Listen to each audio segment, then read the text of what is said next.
Dunga dança música de Shakira e gingado do ex-atleta viraliza. Veja, o ex-jogador Dunga protagonizou um momento inusitado durante sua participação em um programa esportivo da emissora Telemundo. Ao som de Dai Dai, canção oficial da Copa do Mundo de 2026 interpretada por Shakira e Burna Boy, o capitão do tetracampeonato mostrou seu gingado e não passou despercebido. O episódio ocorreu quando a apresentadora Lindsay Casinelli pediu que a produção colocasse a música para tocar, convidando Dunga e o ex-jogador hondurenho Carlos Pavón para uma dancinha no estúdio. O registro, que mostra as duas lendas do futebol arriscando os passos, rapidamente viralizou nas redes sociais. A cena dividiu opiniões na internet. Enquanto alguns internautas se divertiram com o desempenho do veterano, outros apontaram um certo desconforto por parte do brasileiro. O influenciador Pedro Certezas foi um dos que comentou a situação, escrevendo: Dunga extremamente constrangido dançando na TV mexicana.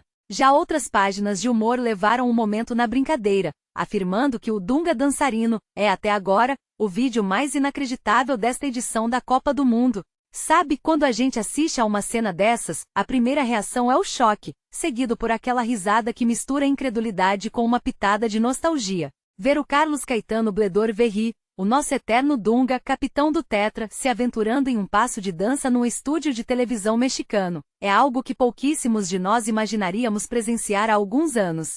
A gente fala aqui do Dunga, aquele volante de marcação implacável, o homem que levantou a taça em 1994, o símbolo da seriedade e da força física e, por muitas vezes, da postura sisuda dentro e fora dos gramados. Dunga, que nasceu em Ijuí, no Rio Grande do Sul, construiu uma carreira baseada na disciplina férrea. Desde os seus primeiros passos no internacional, passando por uma trajetória vitoriosa que cruzou o mundo, jogando na Itália, na Alemanha e no Japão, ele sempre foi o antípoda do espalhafatoso. Ele é o cara que, nos anos 90, virou sinônimo de futebol de resultados, de entrega total e de um temperamento que não permitia distrações. Traçar a trajetória do Dunga é entender um pouco da própria história do futebol brasileiro de transição entre os anos 80 e 2000. Ele não era o talento de drible fácil como um Romário ou um Bebeto, mas era a estrutura que permitia que esses talentos brilhassem. Sua liderança, muitas vezes questionada por ser considerada ríspida, foi o que deu o tom da conquista em 94. Depois, ele assumiu o desafio monumental de ser técnico da seleção brasileira em 2 ciclos diferentes, vivendo intensamente a pressão, as cobranças, as polêmicas com a imprensa e aquele eterno debate sobre o estilo de jogo que ele implementava. Quando a gente vê esse vídeo dele dançando ao som de Shakira, ao lado de um nome histórico do futebol hondurenho como Carlos Pavón, a gente acaba fazendo um exercício de memória inevitável. Pavón, que também é uma lenda no seu país, compõe com Dunga um cenário de ídolos de gerações diferentes que agora ocupam esse espaço do entretenimento esportivo global. O que me chama a atenção, e eu quero dividir essa reflexão com vocês, é como esse momento representa uma mudança completa no arquétipo do jogador de futebol. Antigamente, o capitão de uma seleção campeã mundial dificilmente se exporia a esse tipo de situação. Havia uma espécie de aura de intocabilidade, uma barreira entre o atleta e o público que não permitia o deslize, o riso ou a descontração forçada. Hoje, a cultura do entretenimento esportivo exige que o ex-atleta seja também um performer. O esporte virou um show de variedades. A televisão, especialmente em redes como a Telemundo, que tem essa linguagem muito mais vibrante, latina, acelerada, empurra esses profissionais para uma zona de desconforto que, para nós, espectadores, vira um conteúdo irresistível.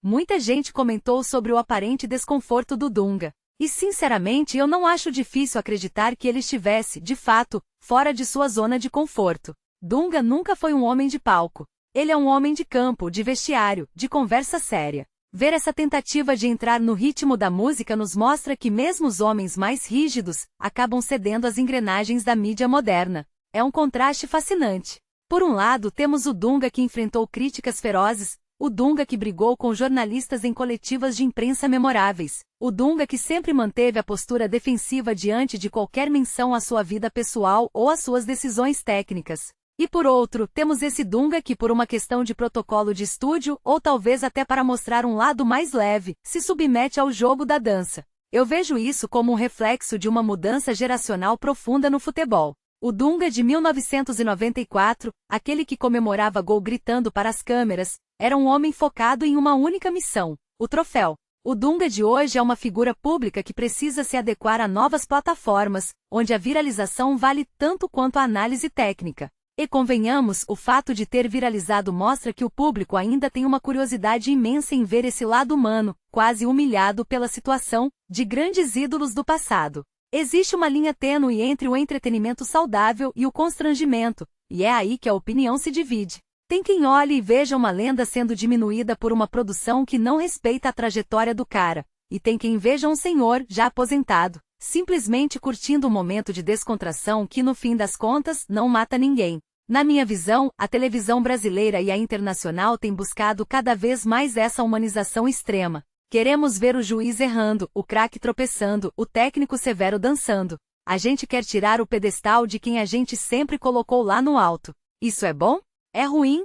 Não sei se existe uma resposta única. O que eu sei é que a imagem do Dunga dançando vai ficar marcada como um daqueles momentos surreais da Copa do Mundo. É um choque cultural.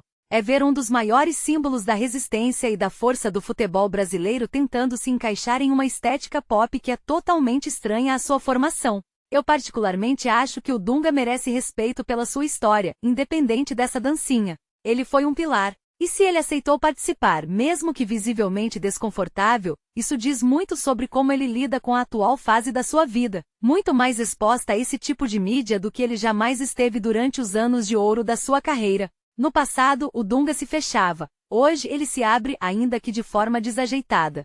E no fim das contas, talvez seja esse o legado mais interessante. A percepção de que por trás da máscara de ferro do capitão, existe uma pessoa comum, que também se atrapalha, que também dança mal e que, como qualquer um de nós, tem que lidar com as exigências de um mundo que não para de pedir que a gente faça uma dancinha. É um retrato do nosso tempo, onde a lenda precisa ser, acima de tudo, um criador de conteúdo. E que ironia, não? O homem que pregava a concentração máxima ser lembrado agora por um momento de puro entretenimento pop. Isso mostra que o futebol mudou, a comunicação mudou, e o Dunga, querendo ou não, está navegando nessas águas, mesmo que o gingado não seja o seu ponto mais forte. É, no mínimo, uma cena que vai render conversa por muito tempo ainda, reforçando o quanto o nosso esporte é capaz de criar momentos que, de tão inusitados, beiram o inacreditável, unindo o passado de glória com a efemeridade das redes sociais.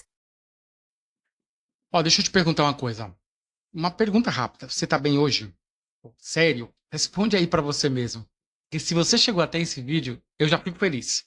Esse vídeo aqui não é genérico, não. Eu gravei pensando em quem tá do outro lado da tela. Você. E ó, você bem direto, sem enrolação. Se inscreve no canal. Isso é o combustível pra continuar acontecendo isso aqui.